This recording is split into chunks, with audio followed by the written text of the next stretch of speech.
let's talk about internal conflicts, because this, of course, is a really tricky environment. A startup often is a high pressure environment. The people who go to startups have ambitions. They are working in an environment in which they know that everybody has to perform, everybody has to be on their game. People have invested a lot of time and their reputation and significant resources. Sometimes the people involved in the conflict have put, a lot of their life savings into the company, and are counting on it. And in a sense, maybe they care too much about the outcome. And so that raises the temperature and pressure around any internal conflict. And when you have two founders who are fighting, it becomes highly visible. It's a little bit like uh, the parents who are fighting with one another. They may be trying to hide this conflict from the children, but the children pick up on it so easily. They can read the body language. They can hear through walls. They know that this is happening, and it can be terribly disruptive. Just as a relationship challenge in a marriage can be enormously painful for the entire family. Now, I don't want to say that a startup company should be like a family. People need to always retain, I think, a little bit of professional distance, uh, so that they can act in a way which is not entirely driven by emotion, but inevitably some of that creeps in. It comes from often differences of opinion, differences of vision, differences in style. Sometimes it's a question of strategy. Should we be building uh, a B2B strategy, or should we be selling our software to other developers and companies, or should we be building a consumer product, an end application that goes to the wider public? And a thousand smaller scale questions that are important because they may drive different slices of technology, or they may drive different models of success, or they may drive a need for different skill sets in the company. And a classic one would be B2B versus B2C. With B2B, you typically have a sales force that goes out and calls on company, and the deal sizes are large and the number of deals is small, and sales is critically important. In a B2C, you're thinking much more about distribution. How do I, stand this up and put this in the app store? Or what is the advertising strategy? Or how am I going to get this into Costco? And different resources, different outcomes, different kinds of visibility are really important. There are sometimes tensions between someone's individual goals, how much money they make, what title they have, uh, versus what the company is trying to do. And this particularly happens when you, as a leadership team, recognize that somebody might be a better fit doing something other than what they're doing today.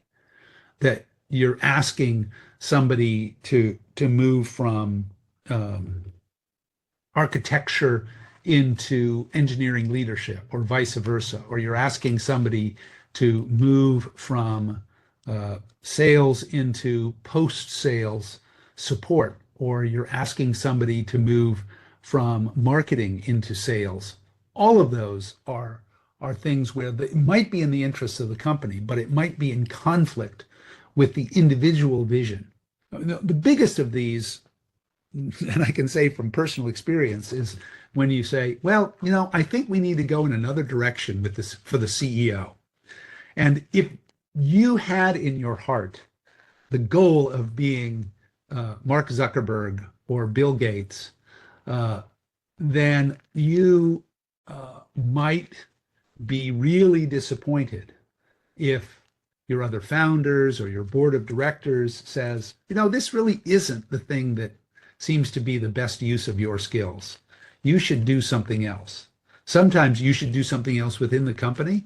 Sometimes you should do something else in the industry. um, Often there is, as a root cause, this passion to provide value that comes in conflict with one's sense of impact. That if you're not being given the challenges, or you feel that your accomplishments are not being recognized as moving the needle in the way that you think you're moving the needle, that can cause people to say, I don't know that I should be here, or I think you should give me bigger opportunities. And that can be a piece of it. And not a cause so often, but a symptom is a breakdown in communications, that people, for whatever reason, are not talking to one another as much or as honestly as they need to work out, for example, the debate on the company strategy. And a breakdown in communications can then cause a cascade of other misunderstandings.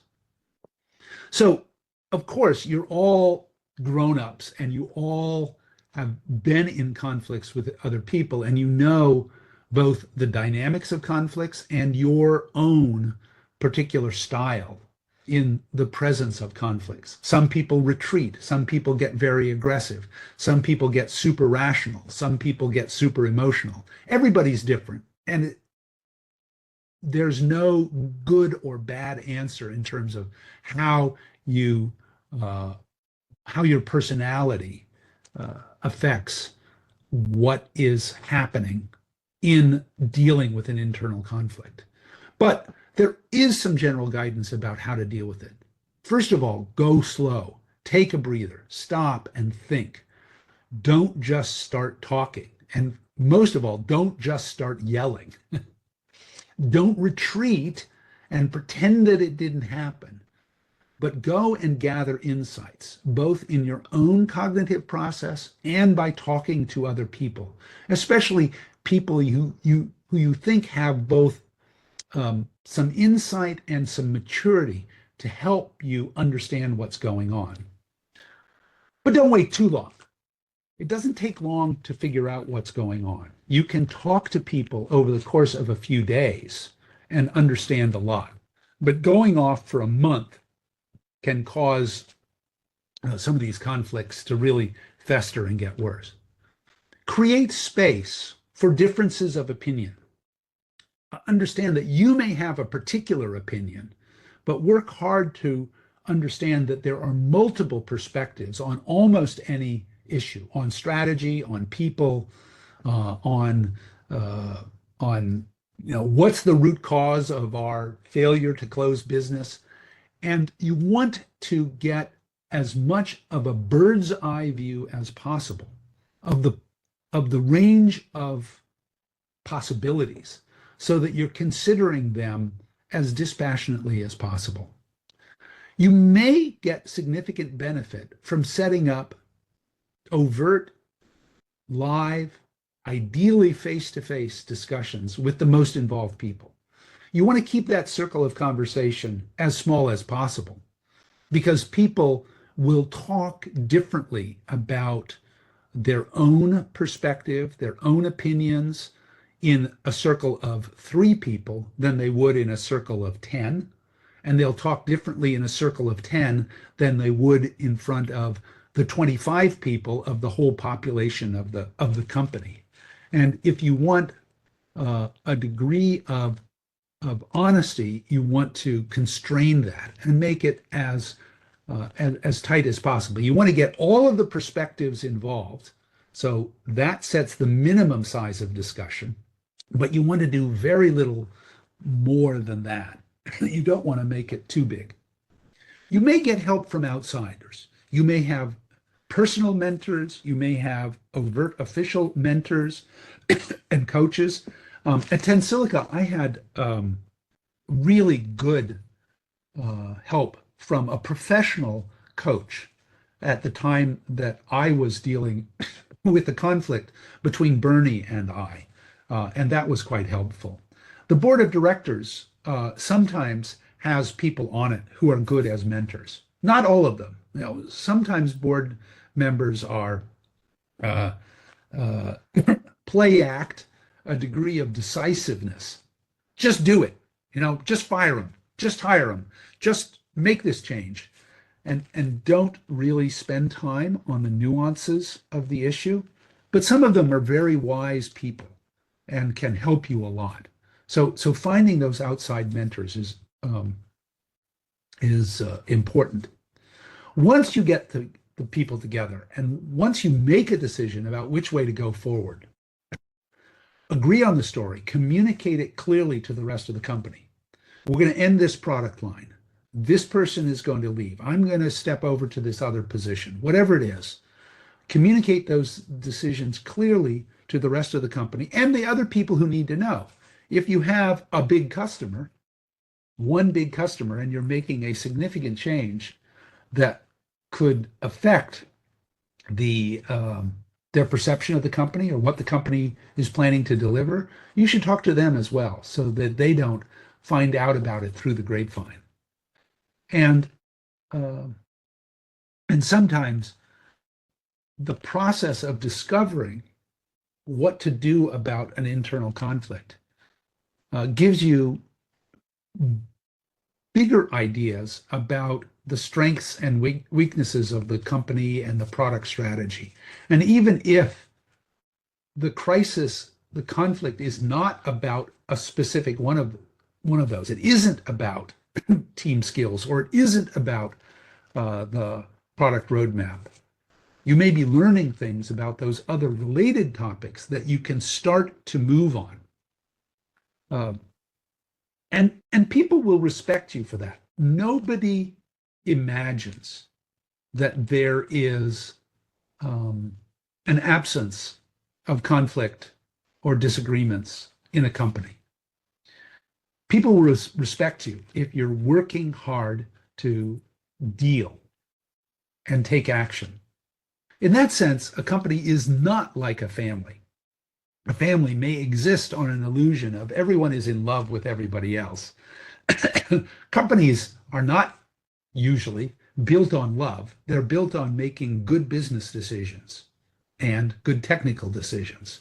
And as long as you show that you're moving forward towards a plausible model of success, people will respect you for that decisiveness, even if they are at some level hurt by the specific decision that is being made. They may be disappointed that so-and-so left the company, or they may be disappointed that their favorite product line has been put on the back burner, but they will respect you for taking those actions. This is an important enough topic that we should stop and discuss this a little bit. What's your reaction to this? What experiences that you've had that fit into this question of internal conflicts?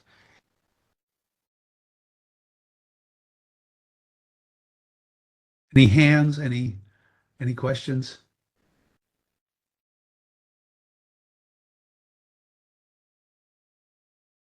All right. Well, I'll keep going. Maybe it's the hardest thing is to fire, especially early. Yeah. Especially someone contributes a lot to the product and you have to fire him or her due to some, I don't know, some issue like conflict of ideas or maybe personality or something. Yeah. That seems to be Yeah, that is very hard because you've gotten very involved with them. You've built this thing together.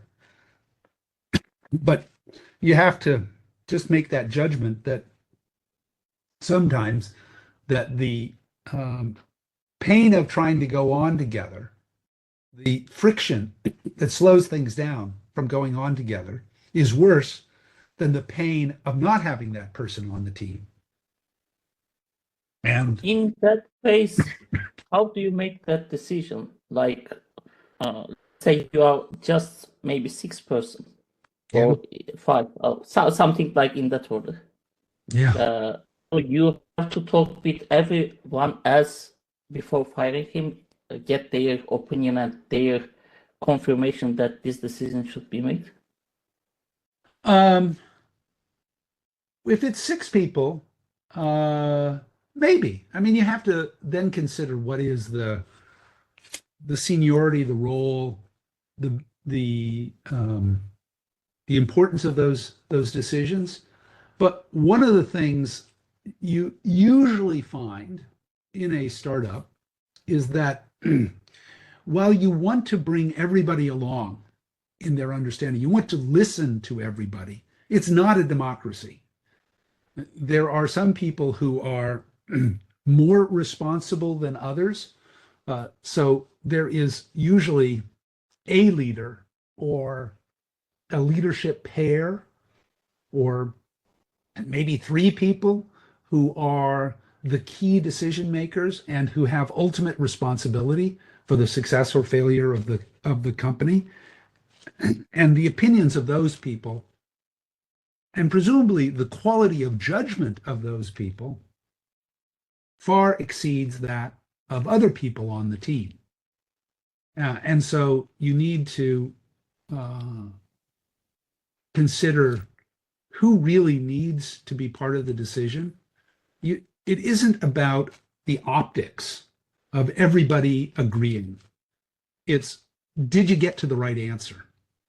Because if you're the leader of this and have ultimate responsibility, and you have, after considering the viewpoint of other people, not as a vote, but just in understanding what the issues are, if you decide that it is the time for somebody to go, you need to do that.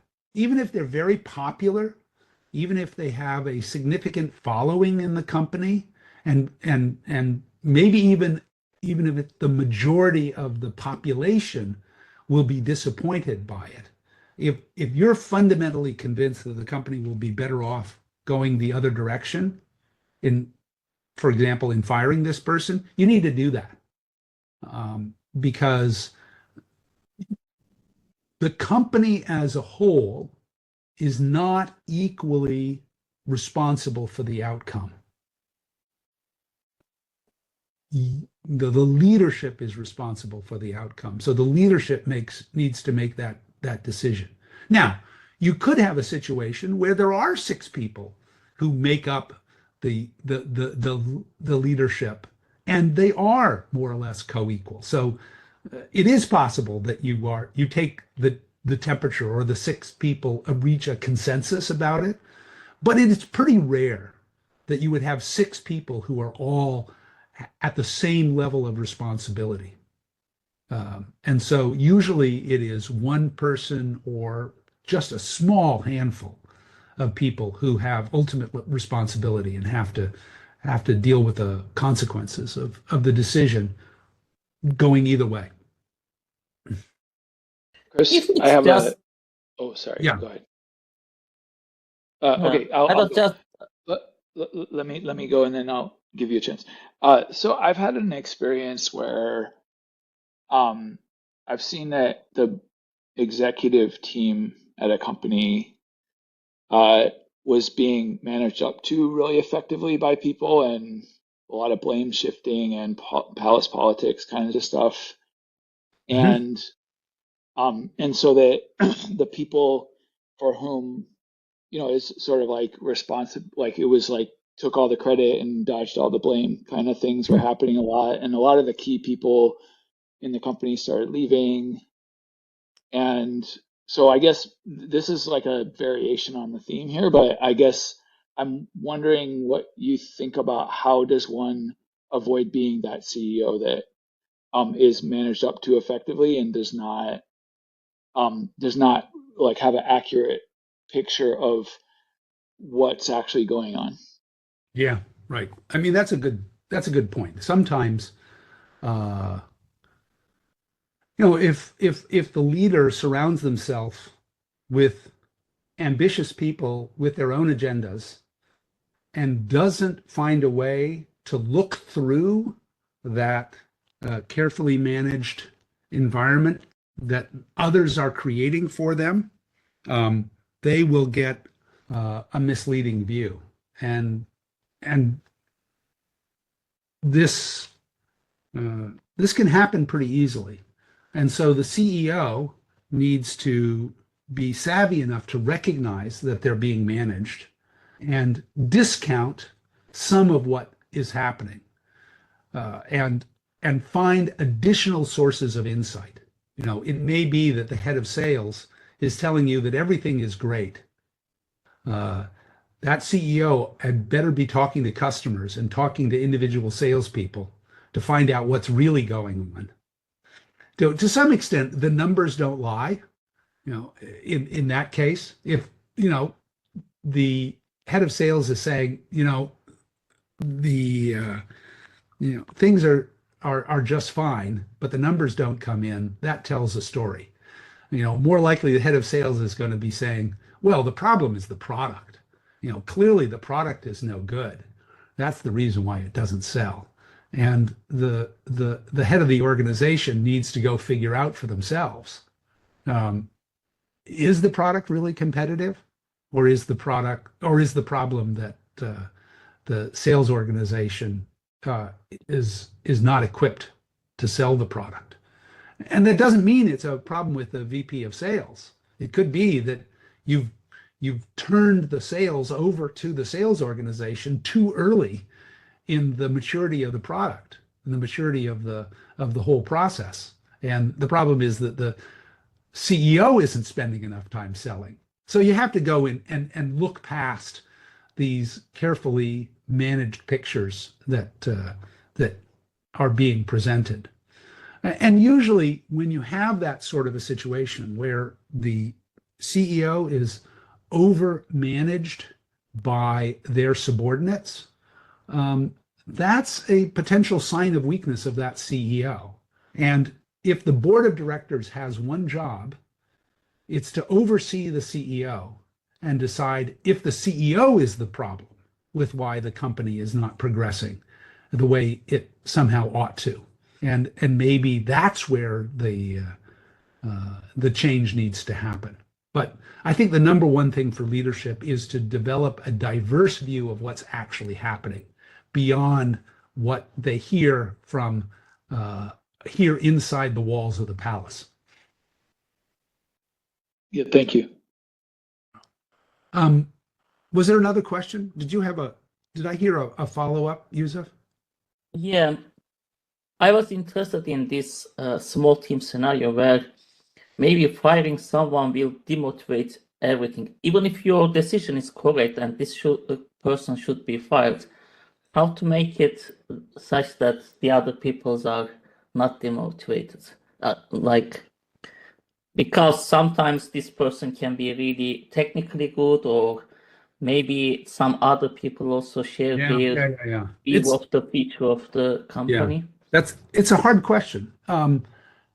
What you're counting on to a significant extent is that the other people in the company believe, or you can teach them that the goal of the company is to be successful, and that going down this road, firing this person is in fact the best path to success. So they may be personally disappointed.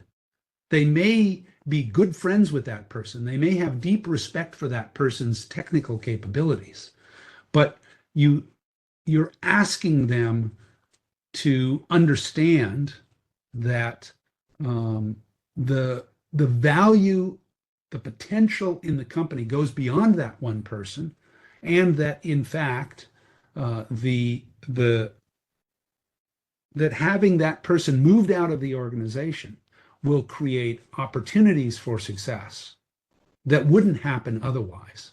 And so that you're selling them again on the success of the company, as an alternative way for them to see what's going on, besides their disappointment over the loss of that specific person they like or that specific person that they respect.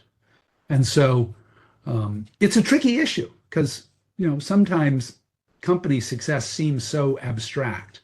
But in fact, the leadership of the company has to be focused on what, independent of the individuals involved, is the best path to success for the business and the technology. And you have to potentially do some convincing, some selling as to why this is the best strategy.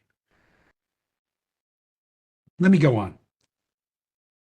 So founder disagreements are right at the core of it. Sometimes it comes from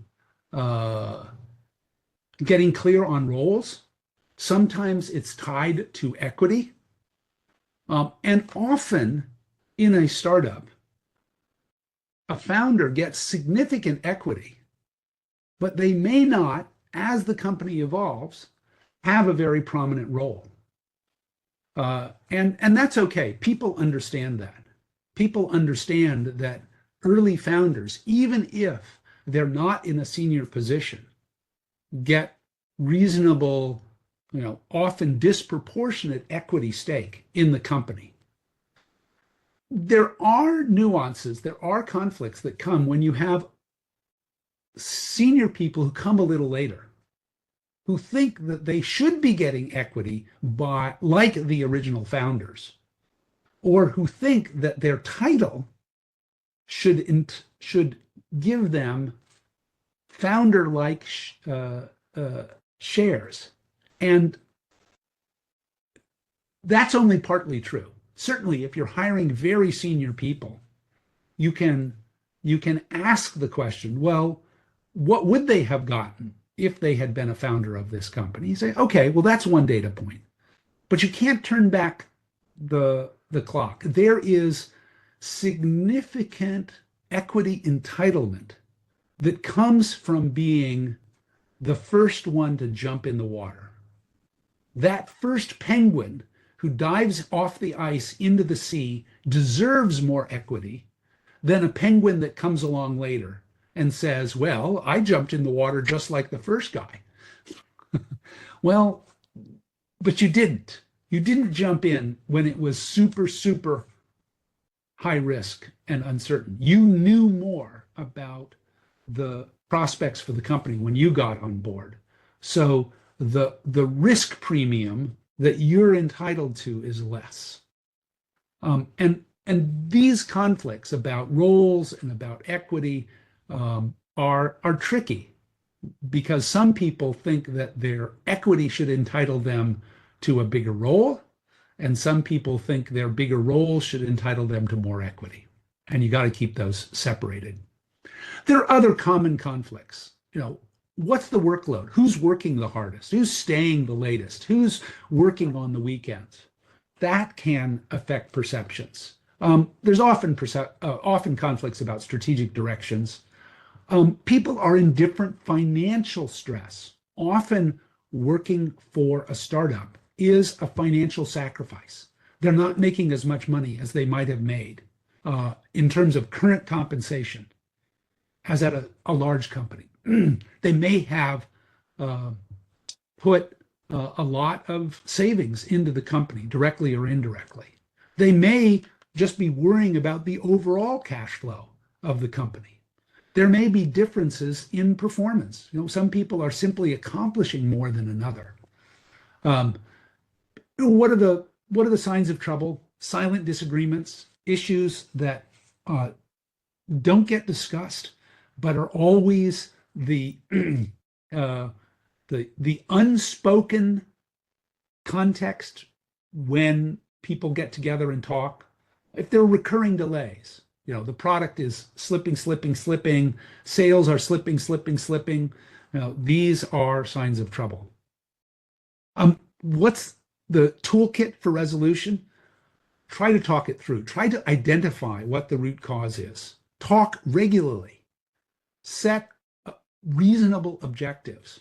in the context of what has happened before, go figure out, can people get aligned on making incremental improvements in the output of an individual, in the performance of the business? And as we talked about, as you have brought up, sometimes the interests of the team and the founder do diverge. Sometimes the founder really wants to go do something. They have a vision of what they want to do, and they may have been trying to convince the company that they should follow that vision. And the right answer may be, that is a great idea, you should go pursue it. But this that doesn't seem like a good idea for this team, this company, to go pursue. And so there's a parting of the ways that comes from divergent passions and objectives. We'll talk a little bit about business crises. The classic challenge for a startup is that the revenue ramps later or more slowly than expected, or the economy as a whole goes sour, or you lose a dominant customer. You've got one customer that represents 40, 50, 60% of your business, and they decide, you know what, our needs have changed, or we had high hopes for this product, but it's not working for us the way that we had hoped. We're going to go do something different. And as a result of one of those things, cash starts to get tight. The cash flow looks bad.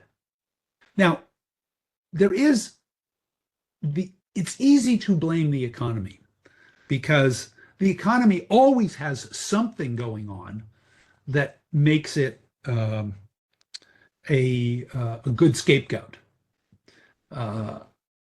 Sometimes it's true.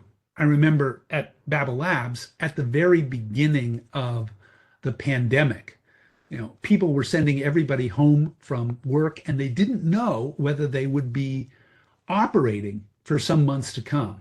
That was genuinely the economy falling off a cliff in a matter of weeks.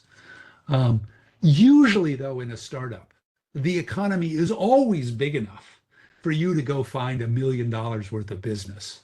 And so it's much more often the fact that you are not operating well enough to take advantage of the huge number of opportunities that are out there. If the economy contracts by 2%, that isn't going to radically affect your prospects. So don't blame the economy for much. When cash gets tight, investors may lose confidence. They may say the company is not performing, or we recognize that the segment that you're pursuing is not yet ready. So they may become reluctant to fund. They funded because they were hopeful, but they see something that causes them to adjust their expectation. And that fear can become an issue. It hurts motivation. People leave. People become fearful of a layoff. There is a little bit of a vicious cycle that can take hold. So first of all, let me say, preventing the business crisis is the best solution. Have realistic goals, keep a tight focus on doing just the essentials, only spend money where you really need to, always be working with your investors, really take care of your customers so that they find reasons why they want to continue to work with you, even if the product isn't doing everything they hoped. Sometimes the ounce of prevention doesn't work, and you have to find a pound of cure. You have to say, okay, we're in trouble. We've been talking to 50 customers. What would happen if we put all of our effort onto 5 customers? Let's close those 5 and just narrow the number of pieces of business we need to do, and find creative ways to get them on board. If you communicated well with the team, communicate even more, reinforce the company vision, give them a sense of why there is a path to success, even when cash gets tight. Sometimes you need to make some substantive cost cuts. Sometimes you look at it and you say, you know what? I need all these people. There's no way I could build the product that I think can be successful without all these people. Then at least make symbolic cost cuts. Maybe you need to cut out some of the free food. Sometimes you need to adjust the salaries of the leadership so that everybody understands that this is a time when cash is important. And you may find ways to find interim funding. You may find that you can sell some piece of the future. You take out a loan. You get some incremental funding from your current VCs without raising a whole round. You get prepayment from the one really loyal customer. And many great companies, most great companies, are formed in response to crisis. One of the best examples is NVIDIA. Their first product completely failed in the market. They had spent an enormous amount of money to build a product, and then they discovered that they needed to have software support for the Microsoft DirectX in order to play in their target market with the game companies, and they didn't have that. Their architecture was incompatible with that direction, and they had to lay off a significant fraction of the team. But I think even to this day, Jensen keeps pointing people back to that time of crisis and saying, we were lean, we were tough. And so let's stay lean and tough. That's hard when you're a $4 to $5 trillion company.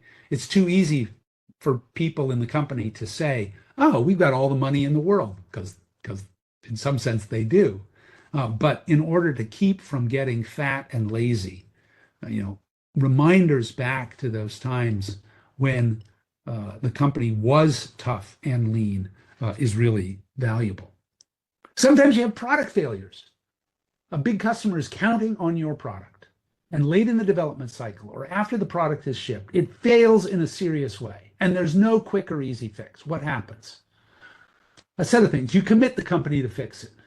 You work out a whole series of recovery. You may have short-term patches. Oh, we'll work around this bug in the hardware just with software, and long-term fixes. We'll tape out a new version of it.